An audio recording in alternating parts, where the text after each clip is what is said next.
Hola, ¿cómo están? Espero que muy bien. Mi nombre es Pablo Orduña, estudiante de segundo semestre de la carrera de Derecho en el CUEG, y este es el trabajo final para la materia de Teoría General del Derecho Penal.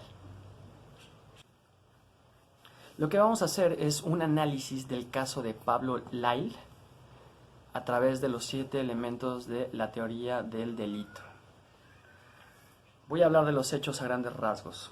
El 31 de marzo del 2019, en Miami, Florida, el actor mexicano Pablo Lyle viajaba con su familia a bordo de la camioneta de su cuñado, quien se metió en la trayectoria del vehículo que conducía Juan Ricardo Hernández, un cubano de 63 años.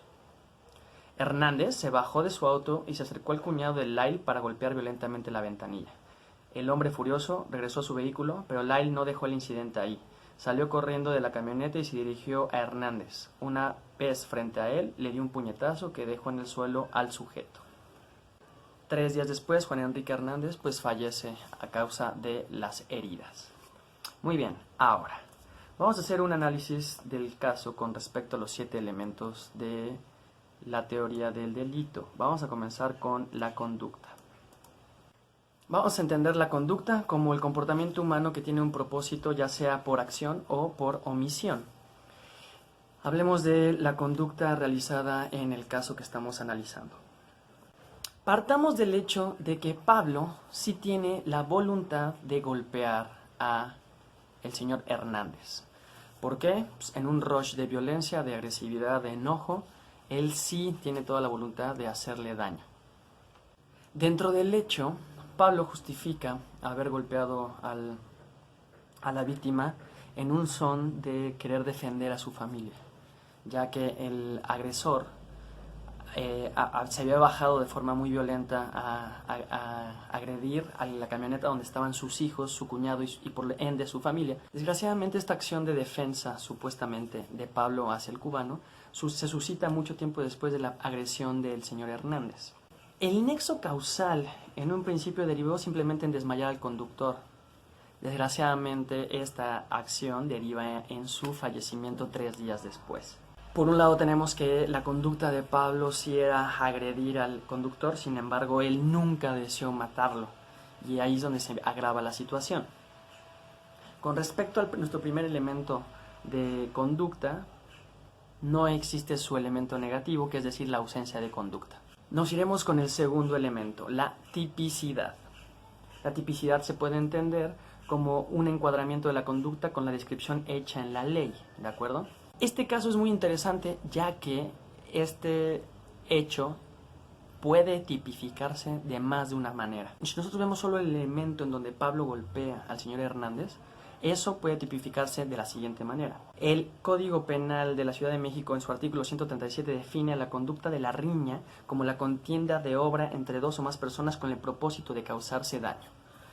Hasta este momento, esta conducta sí está perfectamente encuadrada en lo que suscitó. De hecho, es el señor Hernández el primero que inicia la riña o el primero que agrede hacia Pablo y sus familias. Ahora, Pablo, al golpear al señor Hernández, comete lesiones, el cual en el artículo 288 del Código Penal Federal lo encuadra como aquellas situaciones que no solamente son heridas, escoriaciones, contusiones, fracturas, dislocaciones, quemaduras, sino también la alteración en la salud y cualquier otro daño que deja huella material en el cuerpo, si esos efectos son producidos por una causa externa. Hasta el momento pareciera que solamente podemos tipificarlo de estas 2 maneras, la conducta de Pablo, pero se empeora al fallecimiento del señor Hernández. De forma sencilla, obviamente Pablo está cometiendo homicidio, el cual está tipificado en el artículo 302 del Código Penal Federal, en donde se habla que el homicidio es privar de la vida al otro. Y luego podríamos agravarlo un poquito más, ya que el artículo 138 del Código Penal de la Ciudad de México dice que el homicidio calificado es aquel acto que se comete con ventaja, la cual radica en el hecho de que el agente es superior en fuerza física que el ofendido, y este último además no poseía arma alguna. Pablo, en este caso, asegura que el señor Hernández regresaría al coche por un arma y amedrentaría o amenazaría a sus familiares, cosa que no sucede, Y además, bueno, como les comenté, Pablo Lyle tiene 33 años, el señor Hernández tiene más de 60 años. Desde el tema biológico, pues hay una ventaja, ¿no? No solo en la corpulencia, sino en la vitalidad. Entonces ya desde ahí podemos hablar de que hay una ventaja notoria entre Pablo y el señor Hernández. Ahora, Pablo podría defenderse diciendo que fue un homicidio culposo, ya que él no tenía la intención de matarlo, según el artículo 76 del Código Penal de la Ciudad de México. Con respecto al elemento negativo de la tipicidad, la cual conocemos como atipicidad, pues no existe en nuestro caso. Vamos a ir con el elemento número 3, la antijuridicidad. Este elemento corresponde a la oposición del derecho, en nuestro caso, el derecho penal. Definitivamente el acto que realiza Pablo sí va en contra de, o va en oposición al derecho. Él intenta justificar el delito por medio de la causa de justificación llamada la legítima defensa, que es definida como repeler una agresión real, actual o inminente y sin derecho, en defensa de bienes jurídicos propios ajenos y siempre que exista la necesidad de la defensa empleada y no medie provocación dolosa suficiente e inmediata por parte del agredido o de su defensor. Esto hubiera podido aplicar siempre y cuando Pablo Lyle, se hubiera defendido ipso facto. Sin embargo, él se defiende varios minutos después de la agresión del señor Hernández. En este caso, Pablo trata de usar el elemento negativo de nuestro tercer punto, que serían las causas de justificación, a través de lo que les comenté, que es la legítima defensa. El artículo 29 del Código Penal de la Ciudad de México indica que existe la legítima defensa salvo prueba en contrario cuando se cause un daño a quien por cualquier medio trate de penetrar o penetre sin derecho el lugar en que habite de forma temporal o permanente el que se defiende o al de la familia o al de cualquier persona respecto de las que la gente tenga la obligación de defender. Este es el meollo de la situación en donde Pablo dice o declara que estaba defendiendo a sus hijos, a su cuñado y a su familia, ¿no? Sin embargo, como les comenté, el acto de Pablo sí cae en ser antijurídica, ya que él se defiende mucho tiempo después, entonces ya no logra entrar en este rubro. Vamos a ir con el punto número 4, que es la imputabilidad, también conocida como la capacidad de querer y entender en el campo del derecho penal. En nuestro caso, Pablo Lyle no tiene un desarrollo intelectual retardado, es mayor de edad y por lo tanto no es inimputable. Sin embargo, él alega haber estado en un estado emocional de violencia, es decir, cuando el sujeto activo del delito vive una intensa conmoción del ánimo que provoca un desorden del comportamiento, según el artículo 136 del Código Penal de la Ciudad de México. Dentro de la agresión puesta por el cubano hacia Pablo, pues él se llena de ira, se llena de enojo y evidentemente no está pensando claramente. Como se los dije anteriormente, Pablo Lyle sí es imputable ante sus actos. Sin embargo, él alega que pudiera ser un atenuante el que su estado emocional sí estaba perturbado por el enojo y por la sensación de querer proteger a su familia. Nos vamos a ir con el quinto elemento, que es la culpabilidad. La culpabilidad es el juicio que permite vincular a una persona autor de un delito con la responsabilidad. Entonces aquí la pregunta sería, ¿Pablo es culpable o no es culpable? Pablo sí es culpable, pero en un sentido muy estricto, que sería en caer en un delito culposo consciente o con representación, ya que sí está consciente de que agredir a alguien tiene cierto riesgo y sin embargo él decide consumar la acción. ¿Sí? Golpear a una persona en la cabeza tiene cierto riesgo, sí decide llevar el acto sin pensar más allá de las repercusiones del mismo. Por otro lado, no existe ningún elemento de inculpabilidad como lo es un estado de necesidad, obediencia jerárquica o vis compulsiva. Por lo tanto, Pablo es culpable.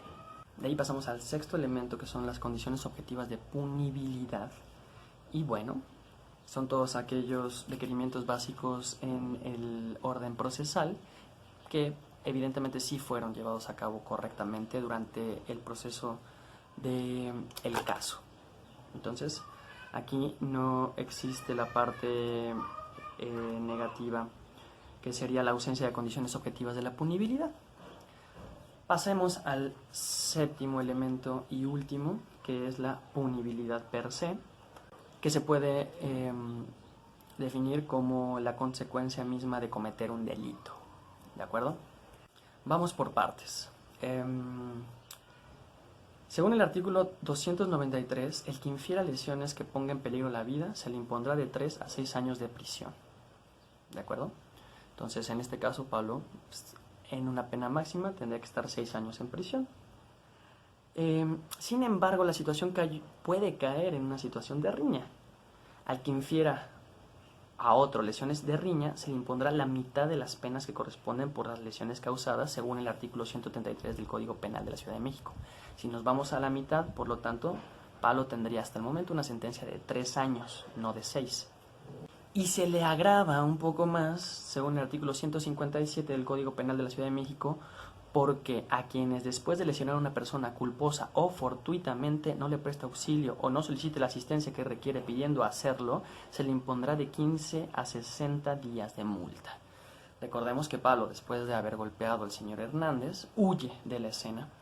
Entonces, dentro de lo más ligero en su pena, Pablo tendría que pagar una sentencia de 3 años y una multa de 60 días de salario mínimo. Hasta aquí la situación hubiera estado medianamente no tan agravada. Sin embargo, el cubano fallece 3 días después. Y entonces, según el artículo 129 del Código Penal de la Ciudad de México, indica que el que prive la vida a otro en riña se le impondrá de 4 a 12 años de prisión. Y bueno, hablando de que Pablo no fue el provocador, sino el provocado, él tendría un máximo de 7 años. Ahora, podríamos tener un atenuante según el artículo 136 del Código Penal de la Ciudad de México. A quien en estado de emoción violenta cometa homicidio y lesiones, se le impondrá una tercera parte de las penas que corresponde por su comisión. Es decir, que si Pablo hubiera tenido 7 años por haber asesinado al señor Hernández, pues al acreditar que estuvo en un estado de violencia, pues se le podría reducir hasta 2 años con 3 meses. Pero aún podríamos hacer una modificación en la pena si nosotros fuéramos abogados que estuviéramos defendiendo a Pablo Lyle. Según el artículo 76 del Código Penal de la Ciudad de México, en los casos de delitos culposos se impondrá la cuarta parte de las penas y medidas de seguridad asignadas por la ley al tipo básico del delito doloso. Podríamos reducir la pena de Pablo hasta a 1 año con 7 meses. ¿De acuerdo? Y pues bueno, este caso no tiene excusas absolutorias. No hay nada que impida que Pablo termine teniendo una pena, una sentencia finalmente. Bueno, si se pueden dar cuenta, este es un caso muy interesante, ya que pasa de un estado a otro y efectivamente pues Pablo al no querer realizar finalmente un acto, sí lo termina cumpliendo. Fue muy interesante trabajar en este caso. Este caso es un caso muy actual y que afortunadamente no tiene una resolución todavía, lo cual me permitió a mí generar una investigación sin ningún tipo de idea preconcebida, ¿no?, de lo que se supone debió o terminó siendo en la sentencia, dejándome un poquito más libre la interpretación del análisis. Y puedo concluir que los 7 elementos positivos y negativos de la teoría del delito son los que permiten encuadrar y poder ser mucho más preciso a la hora de delimitar el estado de una persona que comete un delito y de esa forma evitar menos injusticias tanto en el proceso como la persona que delinquió, como la víctima, etc. Espero haya sido claro. Les mando un fuerte saludo y tengan un excelente